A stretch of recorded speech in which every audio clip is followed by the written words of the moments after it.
Un saludo a todos los salvadoreños y salvadoreñas que nos escuchan de diversas partes del mundo. Australia, Nueva Zelanda, Asia, Europa, Estados Unidos, Canadá y en cualquier otra parte de América Latina. Y a los que nos escuchan también y nos miran de los diversos puntos de nuestro país. A todos ellos un fuerte abrazo. Lamentamos la muerte del poeta Chamba Juárez, de Apopa. La poesía de Chamba siempre es una poesía vinculada a lo que la gente piensa y a lo que la gente quiere. Expresamos nuestro pesar a su familia, a sus amigos y al pueblo. Este es la última novela, Yurique, de Verne Ayala. Verne es en este momento posiblemente el escritor más fluido y más profundo. El que ha aprendido a decir lo que piensa y en ocasiones a decir lo que siente. Esta es una novela sobre la matanza del río Zumpul. Tiene que ver con la guerra civil de 20 años. Ustedes lo pueden adquirir en la UCA en este momento. Después en cualquier otro lugar. Es bueno y necesario que lo lean. Una felicitación a Verne por su trabajo de calidad. El 30 de julio pasado se conmemoró la matanza de estudiantes que saliendo de la Universidad del Salvador fueron masacrados por el ejército. El presidente de ese momento era el coronel Arturo Armando Molina. Este es un acontecimiento que marca los hechos políticos posteriores. Inicia un punto en el agotamiento de las formas políticas tradicionales de luchar por el poder. Recordamos a los mártires que cayeron en esa lucha. Y recordamos con mucho cariño a los que supieron darle continuidad a ese proceso. Un saludo a Octavio Martínez. Deseamos que recupere su salud. Supimos que fuiste a Texas. A lo mejor fuiste a Texas Junction. A lo mejor a Guarnesia. O al lugar de donde es Aniceto Porcisoca. Qué bueno, Octavio, que fuiste a recorrer de nuevo los caseríos y los caminos por donde empezaste a vivir. Un abrazo a Octavio, a su familia, a sus hijos, deseando que todo mejore.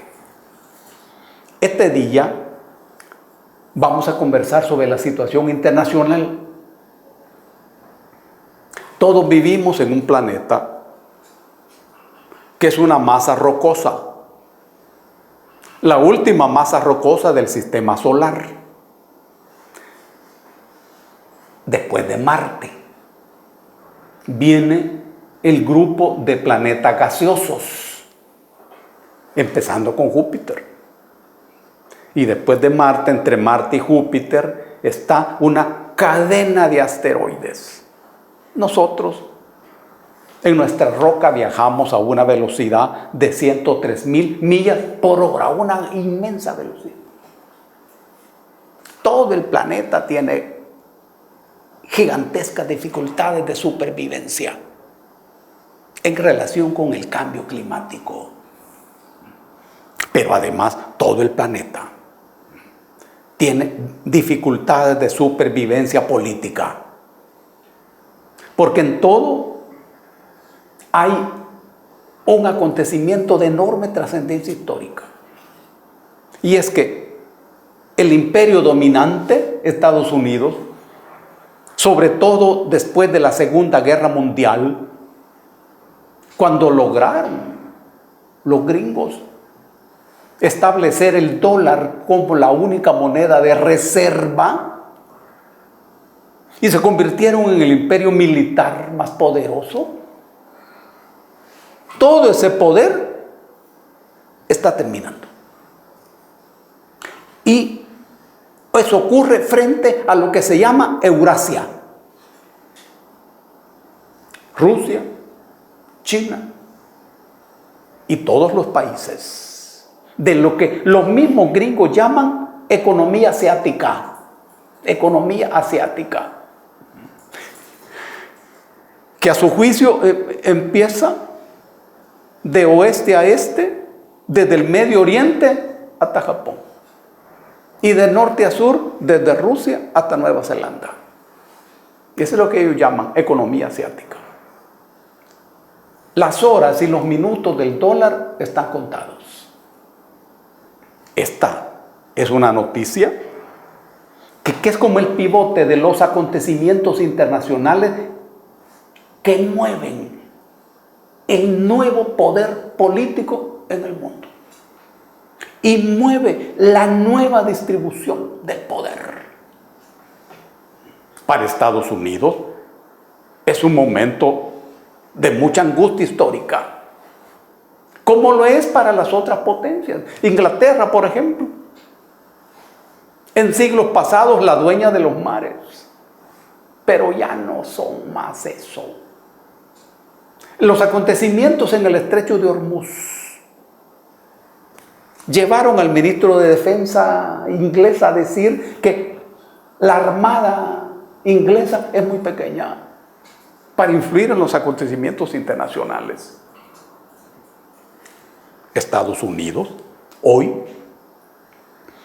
considera que los emigrantes del sur amenazan su seguridad. Todos sabemos que la base de esa posición tiene que ver con la crisis estructural de ese imperio. Porque eso implica la renuncia a su retórica. Porque ese imperio siempre ha sido el hogar de los emigrantes. Es una sociedad de emigrantes. Los únicos seres humanos originarios de esas tierras son los comanches, los sioux, los apaches, los pies negras, los hurones. A partir de allí, todos son emigrantes, empezando con la civilización anglosajona que por ahora todavía conserva los mecanismos del poder. Pero durante los próximos 20 o 30 años, eso también va a cambiar. Cuando los imperios se debilitan económicamente, también se debilitan ideológicamente y políticamente, en términos de pérdida de la cohesión interna. Y si vos mirás lo que ocurre en la sociedad estadounidense, hay una pérdida de cohesión interna. Esto quiere decir que el discurso imperial ya no convence, porque la calidad de vida de las personas va para abajo. Y no hay que olvidar que son las condiciones materiales de existencia las que determinan la conciencia. Los romanos decían que la fuerza de sus legiones no está en sus armas, sino en las ideas que llevan y que instalan en la cabeza de los pueblos que dominan. Y esto es absolutamente cierto. Cuando un imperio hace descansar su poder en la fuerza y en la prepotencia, es que ese imperio ya no tiene poder. Y eso es lo que estamos mirando nosotros en la relación entre Estados Unidos, México, Guatemala, Honduras y El Salvador. Ellos a esa parte de América le llaman el Triángulo Norte. Y ciertamente, o Guatemala, Honduras y El Salvador tienen situaciones similares en lo que tiene que ver con la situación y el estado del pueblo, de los pueblos. Pero son diferentes las clases dominantes de cada uno de estos países. Estados Unidos con Guatemala ha hecho una experiencia de extraordinaria debilidad. Aun cuando el gobierno actual usa la fuerza, humilla abiertamente al pueblo de Guatemala, porque el gobierno de Guatemala actual no, porque es un gobierno siervo. La ofensa aquí es al pueblo de Guatemala. Ocurre que la situación de tercer país seguro resulta ser una figura jurídica establecida a partir de 1951. Esa figura supone un tratado internacional. Y un tratado internacional pasa, como todos sabemos, por una negociación. Lo firma el presidente que dirige las relaciones exteriores y lo ratifica la Asamblea Legislativa. Y una vez ratificado, se convierte en ley, como cualquier ley. Este es el trámite. Según ese tratado, el país que se convierte en tercer país seguro asume responsabilidades con los emigrantes que deben hacer en ese país los trámites necesarios antes de llegar al país de destino. Esto quiere decir que el gobierno de Guatemala debe darle a esos emigrantes seguridad económica, salud, vivienda, agua, atención psicológica, instalaciones. Mientras dure el trámite. Ahora, ¿el gobierno de Guatemala está en condiciones de hacer eso? Claro que no. Pero hay otra cosa. La sala de constitucionalidad, que en Guatemala funciona aparte de la Corte Suprema de Justicia, resolvió inconstitucional todo acuerdo según el cual Guatemala funcionara como tercer país seguro. Por encima de esa resolución de la Sala de la Constitucional, el actual presidente de Guatemala llega a un acuerdo con el gobierno de los Estados Unidos. Y el gobierno de los Estados Unidos, haciendo a un lado esa resolución, y pese a que hasta ahora en su relato ellos aparecen como respetando el derecho internacional, llega a un acuerdo con el gobierno de Guatemala y dice que Guatemala pasa a funcionar como tercer país seguro. Y hoy el gobierno de Guatemala está desmintiendo al gobierno de los Estados Unidos, mientras la Sala de lo Constitucional acepta un recurso de inconstitucionalidad contra el acuerdo que acaba de firmar el gobierno de Guatemala con el gobierno de los Estados Unidos. Y todo se encamina a la nulidad de ese acuerdo. Entonces la situación es muy complicada. Y Guatemala dice, vamos a funcionar nada más para dos países, Honduras y El Salvador. Por supuesto que el gobierno de Guatemala puede usar la fuerza y la amenaza contra los hondureños y los salvadoreños. Pero eso significa que el territorio de Guatemala se va a convertir en el escenario y concentración de miles y miles y miles de salvadoreños y hondureños. Ahora, en esta situación, por favor, hay que saber que está el fracaso de los estados neoliberales, que la política de los Estados Unidos ha levantado en varios países de América Latina. Es el Estado neoliberal el que funciona en Guatemala, en Honduras y El Salvador. Nosotros, a través de nuestra historia, hemos funcionado con varias calidades de estados.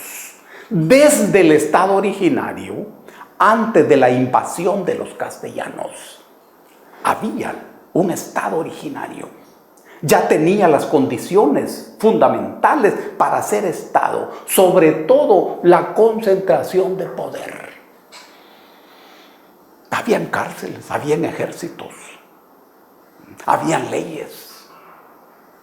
En el caso de los aztecas, habían incluso alrededor de la ciudad de Tenochtitlan, en lo que se llama Tlatelolco, que estaba al norte de Tenochtitlan, tribunales de calidad, que no funcionaban en ese momento ni en Europa. Tenochtitlan era una ciudad de 250,000 habitantes. Londres tenía 40,000 habitantes. Madrid era una villa de 20,000 habitantes. Había estado. Y nosotros también. Hay una historia del Estado. Llegamos al Estado actual, que es el Estado neoliberal. Ese es el que se ha hundido. Y nuestro pueblo, al igual que el hondureño y el guatemalteco, tienen que irse del país. Tienen que abandonar el país. Y esto expresa el fracaso de ese Estado. Ahora, ese Estado fracasa para la inmensa mayoría del pueblo, pero no fracasa para la inmensa minoría, que sin ser parte del pueblo, porque es minoría, son sin embargo los que usufructúan el trabajo de esta mayoría. Por eso que vos mirás en El Salvador inversiones, construcciones de grandes edificios de vivienda, construcciones de centros comerciales. Tienen una revista que se incorpora al diario de hoy todos los martes, donde aparecen con sus negocios. Para esa minoría el Estado funciona. Pero la inmensa mayoría que constituye lo que se llama pueblo, el Estado no funciona. Por eso es que ese pueblo tiene que escapar de la guerra, del hambre, de la inseguridad, de la violencia y de la falta de presente y la falta de futuro. La ruta de ese pueblo es incierto, porque va a otro lugar donde también han fracasado los Estados Unidos. Entonces, los emigrantes se mueven de un lugar donde ha fracasado un Estado a otro lugar donde también están fracasando. Este es el drama histórico.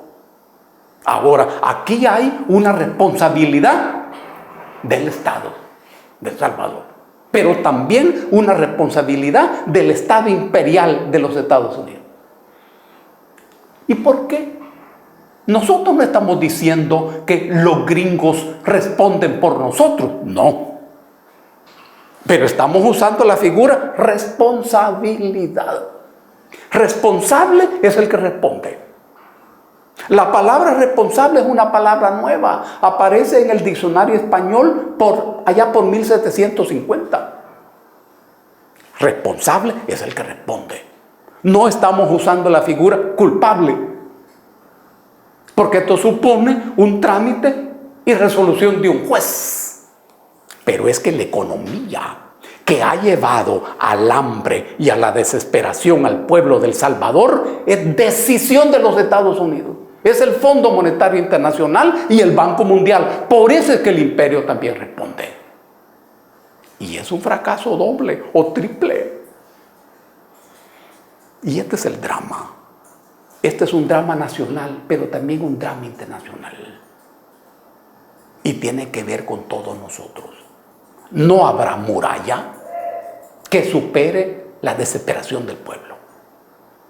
Mientras tanto, La única salida y la única solución consiste en construir aquí en nuestro país una sociedad justa. Un pueblo rico y un país fuerte. Eso es lo que está pendiente. De eso se trata la lucha política de todos nosotros. Un abrazo para todos y para todas.